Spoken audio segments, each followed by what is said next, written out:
Great. Okay, I'm going to introduce Sara Bon-Harper, Executive Director of Ash-Lawn Highland, and Nancy Stetz is our Education Program Manager, or the Education Program Manager at Ash-Lawn. They have a great deal of information to share with you. We want to get you excited about going to Ash-Lawn. Yes, we're going to have a field trip. We're going to go up at some point. I just need your help in finding the best weekend to do that. But I need to stop talking and let them share all this great information. So thank you for being here. Well, as Stephen said, I'm Nancy Stetz. I'm in charge of education programs at Ash-Lawn Highland. That encompasses the regular house tours, student programs, family programs. And speaking of family programs, if anyone is interested in volunteering at some of our events, we have some great stations to kind of do some multi-generational family activities. Let's see if I can pull that down. I'm thinking in particular of on November 15th, our Museum and Artisan Open House. It is a Sunday from 11 to 5, where I can send Steve an email and coordinate some interested folks, but we'd love to have you out. We had a great group from Brown College last year. We had a lot of fun with them. I'd love to keep the tradition going, so you'll hear from me about that. But in terms of how I got to this position, I started out as a middle grades education major. Are there any education majors or thinking about education in here? A few. By the time I finished student teaching, the classroom just didn't quite feel right to me, and I realized what I really wanted to do was be on site at these places we were talking about. And so that led me to then go on to a master's degree in public history at Appalachian State University in North Carolina. And that gave me a nice taste of preservation, museums, archives, and I definitely decided I wanted to stick with museums and historic sites. I did an internship at Montpelier, which really caused me to kind of fall in love with this area here in Central Virginia. Ended up working at Monticello for several years, where I met Sara, and then now we work together at Ash-Lawn Highland, so it's been great doing the Virginia Dynasty circuit here for the historic homes. So we'll start while she's getting that ready. The suspense is killing me. I've got to know who went through the ceiling to their class at high school. Anyone want to fess up, or is it? Well, they're not supposed to confess. Oh, they're not. Oh, they're supposed okay. to find out. They're supposed to ask okay. each other. Were you the okay. person? I bet you're the person who crawled around in the ceiling. Okay. Well, if you you want to. like the ceiling rats. Okay. Well, maybe at the reception afterwards, if you want to tell me on the sly, I'd love to know. So. Only I know. All right, well, Sara and I will kind of split this presentation, and the point of what I'll be talking about is Monroe's, as a property owner here in Albemarle County, some of his additional properties, as well as Ash-Lawn Highland, and to really give you a sense of what did Highland represent to him and what was going on in his life when he's there. And I'm going to start with where Monroe started. Has anyone ever been to Westmoreland County, where Colonial Beach is today? What's it like? It's interesting. Interesting. It's flat, it's pines. This is where Monroe was born in 1758, and he did not see his future there. He ends up selling the family farm. Both of his parents had died by the time he was 16, and he never really looks back. He really sees his future being more in the West, in the Piedmont, especially of Virginia. And I'm just going to kind of really speak in broad swaths about his life. But he will, let's fast forward to Monroe as a young 30-something. He's married, he's got a young daughter. His friend Thomas Jefferson is trying to get all of his buddies to move to Albemarle County. He wants to create a society to our taste, as he calls it. And this is the kind of invitation that is right up Monroe's alley, because in Central Virginia, there's less competition. He can get established as a lawyer, get involved in politics. And so he and his wife will move to Albemarle County. As you know, they live on Monroe Hill, but before that, they lived right behind the downtown mall. And has everyone been down there yet? Most of you, do you recognize this scene? So you've got the parking, let's see if I can use your pointer. You got the parking deck here, Market Street Market here, and then this little historic marker here where it says Stone Tavern and Central Hotel. They will very first live there for about a year. It says, while improving the dwelling at his nearby farm, later the site of the University of Virginia. So here is site number 1. This should no doubt look very familiar to you. We know that they lived on Monroe Hill for about 10 years, and I'm so excited about the Monroe Hill documentary coming out. And we know they had the 3 dwellings up there, the 2 dwelling houses made of brick, and then the wooden kitchen. And then, as luck would have it, land opens up right next to Monticello.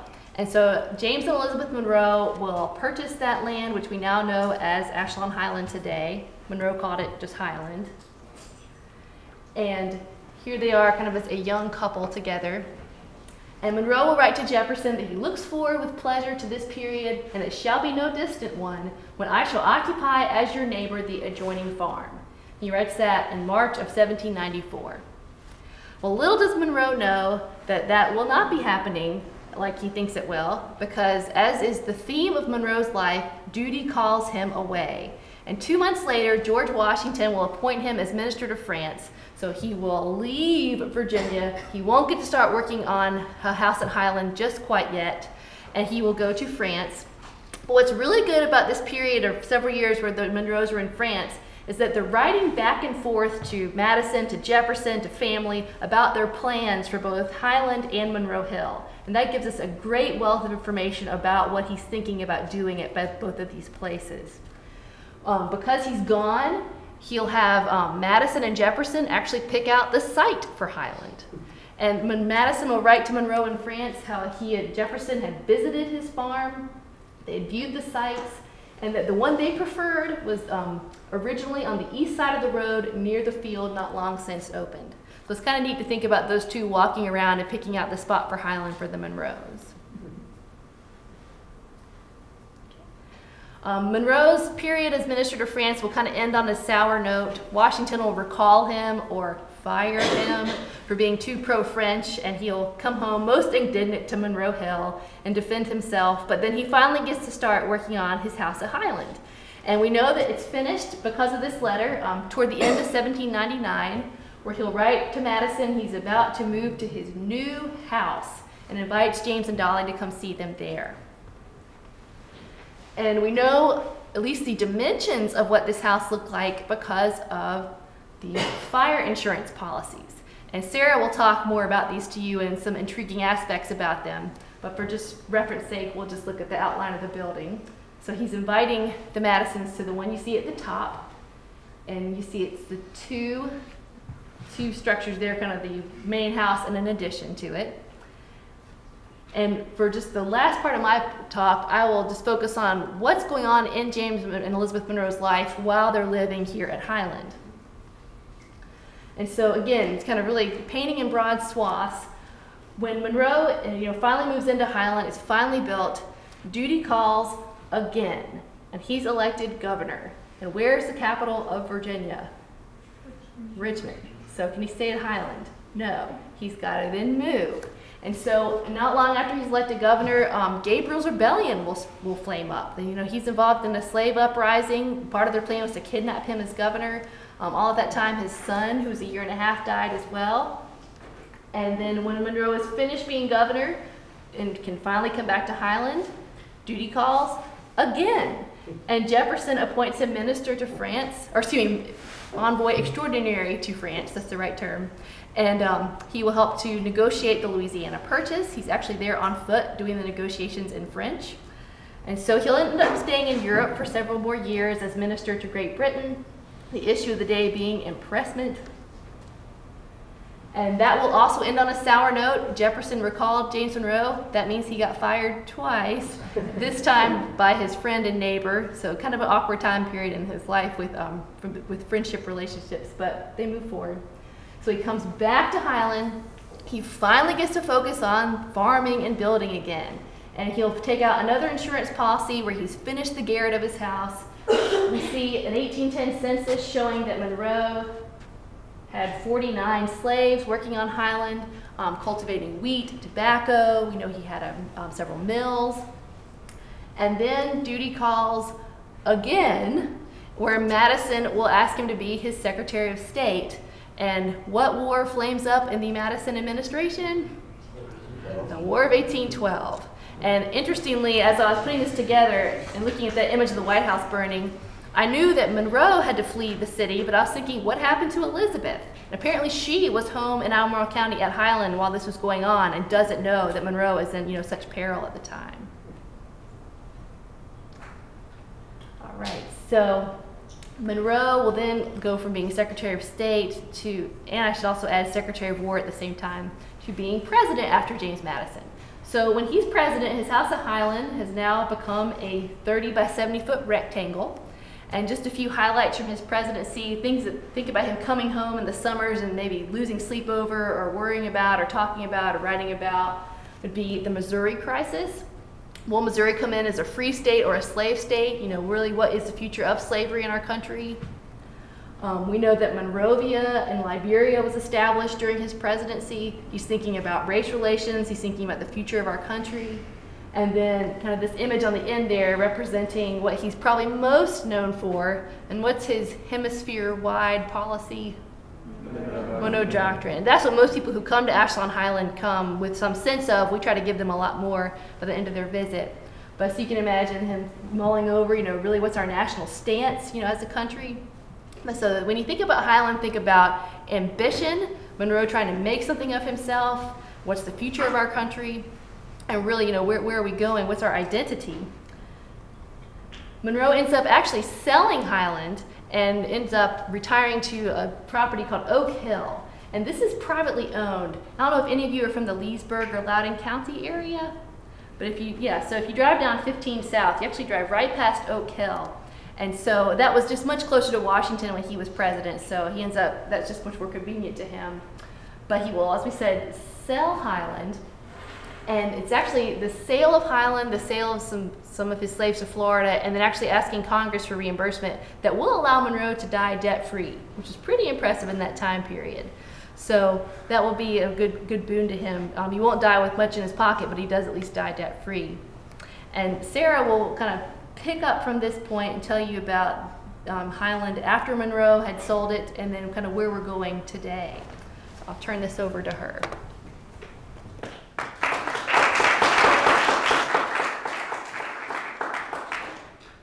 All right, so I'll do a little hiatus to tell you about myself. How's that sound? First of all, thank you. Thank you for having me here. Thank you for having Nancy and me here. We're delighted. We feel a special affinity with Brown College, with the Monroe connection. So we're really glad to be able to talk to you and to introduce you a little bit to both James Monroe and his home at Highland. How I got to where I am now. Let's see, by training, I'm an archaeologist. You'll need to consider a little bit first, like the 10-year-old version of me, where I grew up kind of going to all the historic sites, going to Colonial Williamsburg. Anybody else go to places like that with their families a lot? Oh, yeah. I see a lot of commonality here. Right, so really an interest in history, an interest in the past. And then at age 10, I was out in southern Colorado at Mesa Verde. Right, anybody been to Mesa Verde? That really amazing corner of the world. And I saw in the exhibits there just how much we can learn about the past using remains that are present today. So material goods, there's that tremendous preservation of basketry, including those sandals that people wore then. And of course, skeletal remains in some cases, and the other artifacts that people made. And so it really called to me what you can learn about the past through those things that are left behind. So I went on then as an undergraduate. I grew up on the East Coast, but I went out to the University of Arizona to their anthropology department, and ended up studying anthropology and classics there. And then came back east and went to the University of North Carolina at Chapel Hill to do my PhD in anthropology. And so that's training, and I did much of my field work. I did quite a bit in North America, and then really most of my doctoral work was in Europe, France, and Italy primarily. Did a whole bunch of that, and I'll answer questions about that if anybody has them. But that's not really why I'm here today. And then I finished my dissertation, moved to Central Virginia in 1999 to start work at Monticello, where I ran the field research program in the archaeology department for a long time. And then for 3 years, I've been executive director at Ash-Lawn Highland. Okay, now back to Monroe, which is more interesting.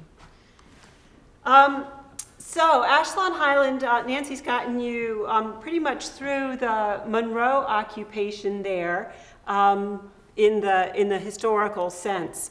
And let me talk to you a little bit about where we are now and what we understand about the past. One of the things that I like to say, just to shake up the world a little bit, is that there's always something new in history, right? We're always discovering new things and finding new ways to understand what happened at the time before today. You often hear people truncate the name to Ash-Lawn. This is the house I associate with Ash-Lawn, which is a later occupation of the property. The later owners had that name for it regarding the nice, beautiful shade trees that they planted. And this is the Reverend John E. Massey's home, built in the 1870s. Of course, Monroe having died in 1831, well beyond his lifetime. And this is so a much later house. Occupied for a long time, many different owners. Some were absentee owners, really just using the land for its valuable crop possibilities, and some actually living there. So I like to imagine all the different families in between that happened to occupy the home. It's not till you peek around the corner that you actually see the building that Monroe would have known.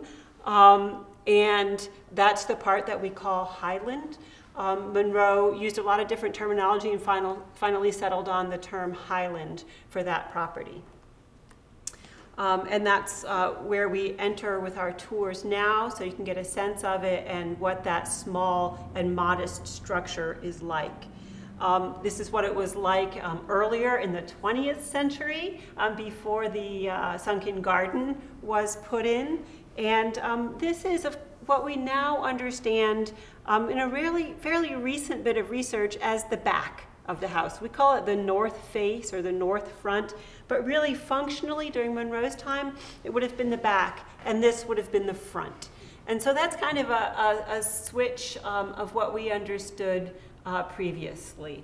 But we understand it from architectural examples and comparisons. So you've seen this before, and now that you've seen an image or a couple images of the Monroe house, you're thinking, wait, that little thing that we saw is only one wing, and these are two wing structures. And that was, in sort of general terms, the starting point of a lot of our current research, understanding the complex and somewhat lost history of Monroe's house at Highland.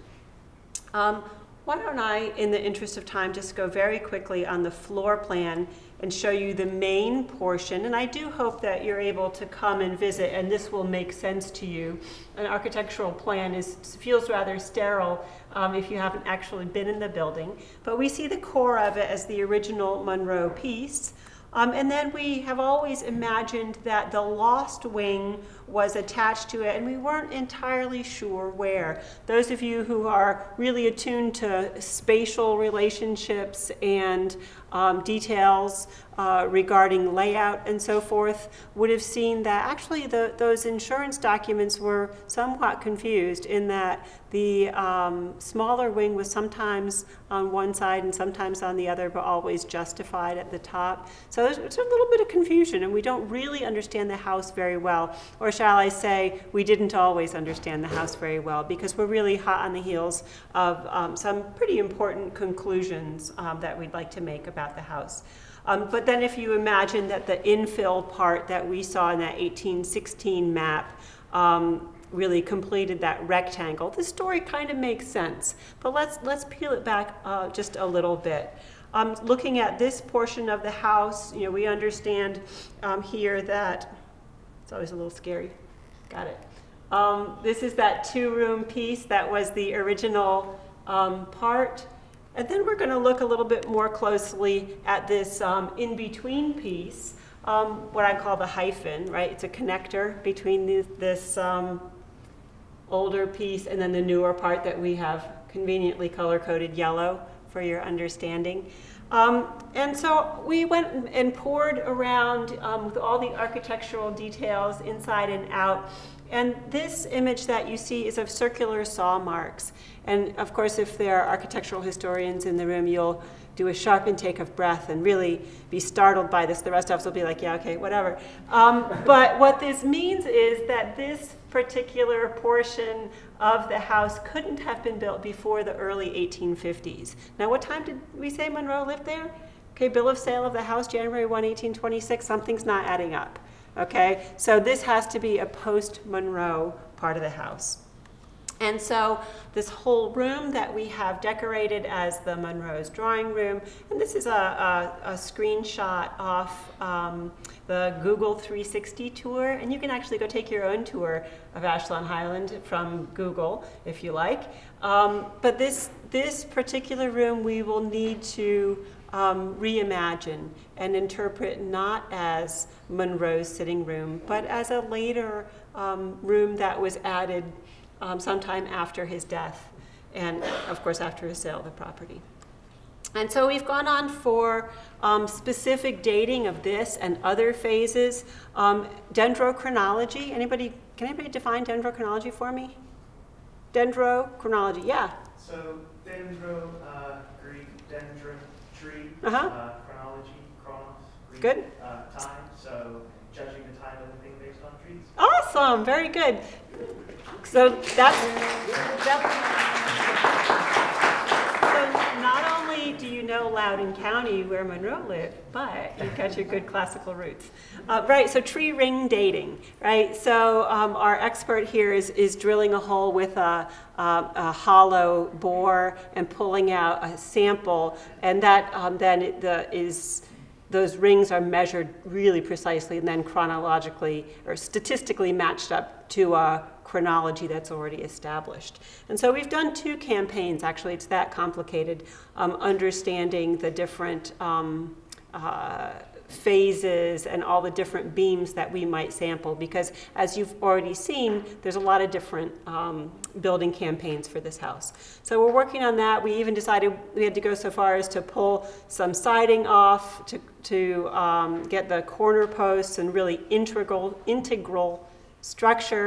structural pieces, and we were able to pull samples out of there. And we don't have that final report yet, and we'll be working on integrating all of that information. We're also looking at the direct physical measurements and observations, like really specific types of nails that were used in the house, as well as, of course, style. These are all pieces that architectural historians use.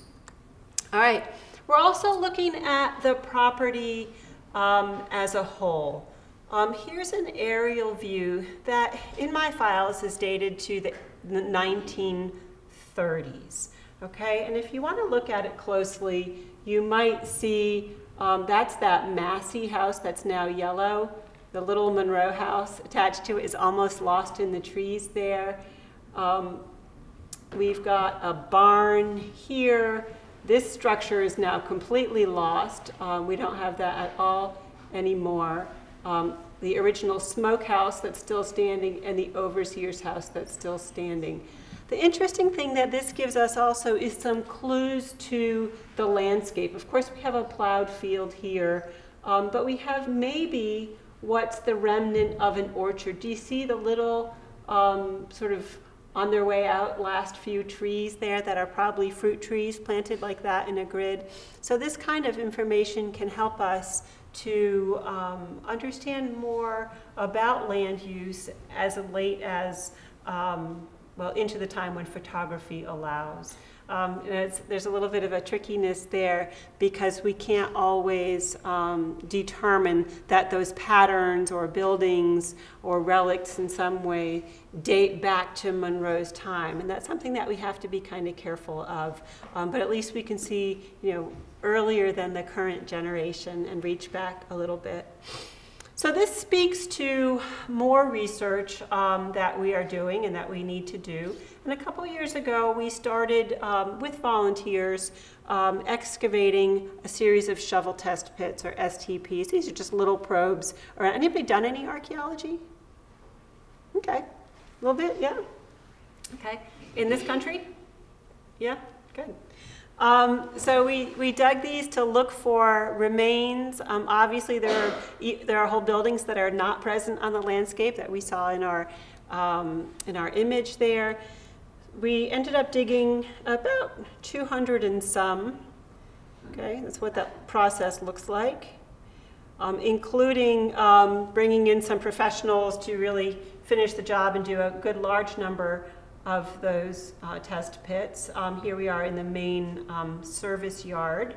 And one of the things that we found that was really critical was here with this purple ellipse. I'm showing you an area where last winter, about 10 months ago, we found a really sizable deposit of architectural debris. And this debris was wall plaster, nails, window glass, brick, lots of brick. And we said, all right, we need to investigate this more completely. And we went and in April dug some squares to see, really the question was a question about that pile of architectural debris.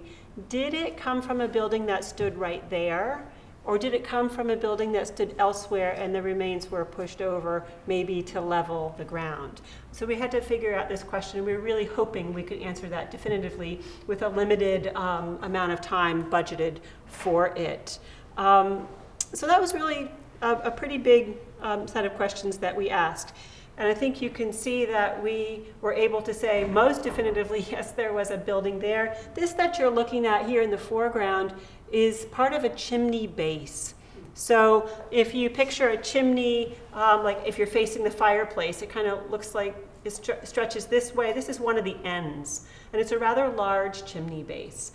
Usually these are perpendicular with the ridge line, so we get this sense of how the ridge was going maybe along here, and we get the sense that yes, this very well could have been that missing wing that we know is no longer standing. Really, actually fantastic preservation, surprisingly good preservation in this context.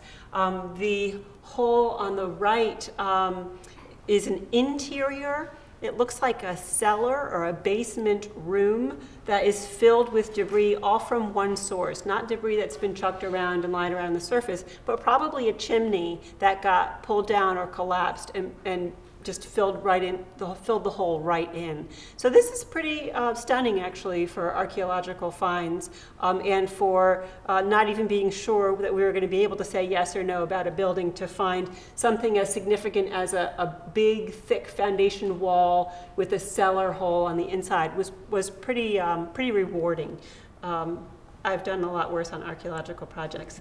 And so we see another piece of that moving to the north, and this is also to the north here. We see the charred planks here that tell us that, yeah, this was probably a part of a structure that was destroyed in a fire. And that was always the suspicion of what happened to the larger part of the Monroe house. But we weren't really sure. And you'd think, well, wouldn't that be, in the newspapers or something if the home the home that a president built is destroyed by a fire? And in 1999, a really good researcher, an Institute for Public History from UVA researcher, first laid out all the information about the house, its tax records, and the fact that there was not a newspaper account from the time. The tax records kind of indicate the 1830s as the potential time of the burning of the house. And we thought then last summer in 2014, okay, 15 years have passed. In digital terms, that's a tremendous amount of time. And so we were able to say, let's go with today's access of digital materials and look for more newspaper accounts. And we had another great IPH intern comb through all of the newspaper records that we could find from Virginia. Did we find anything? No, we did not.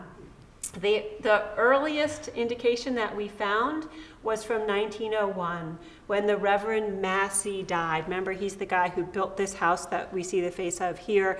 And it talked about him having built a house in the place where Monroe's house had formerly stood. So it looks like, it's clear, what building we have here. It's not really clear why we're not finding those newspaper accounts. That remains a puzzle to me. There's several interesting puzzles here. So we're working on fitting these into our current interpretation. We're working on fitting the research together on the final pieces coming through and really making sure we understand it before we do a major overhaul, say, of that 1850s room and other pieces. We're also doing research further out on the property.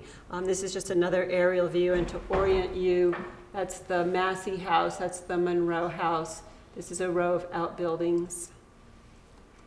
We're looking in this area here. There had been an archaeological survey in the 90s that said, there's like a scatter of artifacts somewhere in this area. You might want to think about that as a potential slave quarter. And so an anthropology PhD student from UVA is working on this site. And when we started devising his research, the sort of place where that site was indicated was kind of right in here. And I said, here's that historical smokehouse, the overseer's house. This is the reconstructed quarter. And what if there's more buildings along that same line? We all know Mulberry Row, that Plantation Street with the buildings in a row. I said, what about if we use that as a hypothesis, that there were buildings along a street here? Let's investigate that. And so we went ahead, there's Kyle, investigating, doing his shovel test pits in this area. There's that row of buildings that I'm suspecting continued. And sure enough, it looks like he has an archaeological scatter that could very well belong to a slave quarter, meaning there were not just 3 buildings in that row.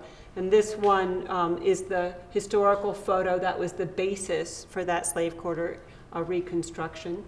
But maybe, and here we're back to the one I've shown you before, here's the smokehouse, here's where the reconstructed quarter was, here's the overseer's house, and we're in this area. So we're really kind of changing our understanding of the landscape. From our excavations, we see that this road is more modern. It postdates Monroe's occupation and the other 19th century occupation.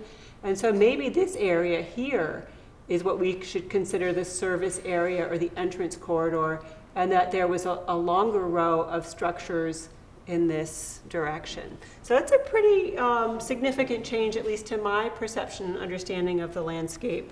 And the real message is not the individual nitty-gritty details, perhaps, unless that really grabs you, but to think of the fact that there is still a lot to discover and a lot to understand about the past, and that it is always being revised based on the questions we ask and how we go about finding answers. I think I left you just a couple minutes for questions, and I'm glad to answer any. Perfect.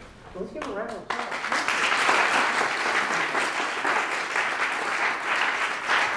Interesting information, isn't it? And you heard it here first, right? Exactly. Questions? Did you have any surprising finds that you can tell us about in the presentation? I was really surprised at the amazing preservation of that wing in the front yard. In fact, in my European work, I did my dissertation research on the Roman period in Gaul. I ran a big project at Pompeii for a handful of years in the 90s. I've done a lot of archaeology, let's just say that. And the level of preservation here is phenomenal. It has not been reoccupied. It has not been dug up and put back. And I dug at Monticello for 13 years. And I never saw preservation like this. So just the level of preservation was just astounding, really amazing. The finds are interesting too. The professional archaeologists who did the project are still working on the analysis, but there were a ton of wine bottles. Of course, wine bottles there are a storage container not just for wine, but they're, you know, are plastic bottles that could get reused for a lot of things. So it's interesting, it'll be interesting to see what was stored in the cellar at the time the building was destroyed.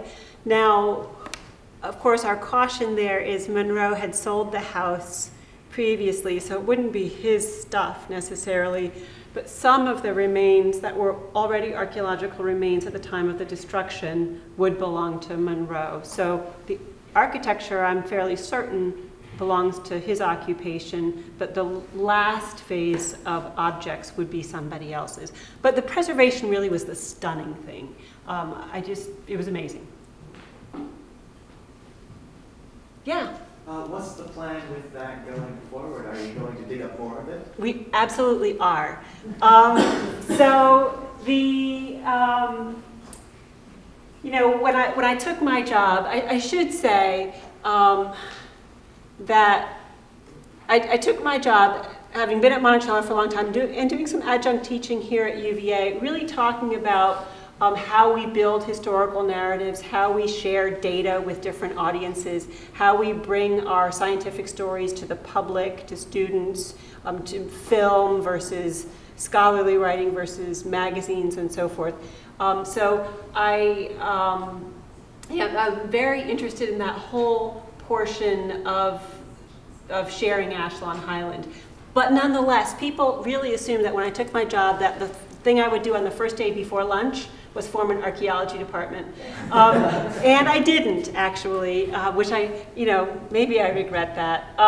But we kind of have to go slowly based on, pulling in outside resources to do the work. And right now, the team that did this first phase is busily doing the artifact analysis and writing a big report and so forth, and we'll use that then to go forward and say, okay, look, how can we fund the next phase and do that? So, if we had, a full staffing and in-house archaeologists, yeah, we would be out there kind of today. But we do kind of have to be patient. We're actually, this bears saying, we're a really small organization, and so we're really, moving forward with good initiatives, but we are limited by the resources we have. But thank you for that good question. And you're welcome to come see when we are digging. Excellent. Well, I think we are going to take a trip. Doesn't this make you want to go? Are you ready? Should we do this? Say yes. We will figure out how to get you up there. All right. Well, let's give them a round of applause. Thank you very much.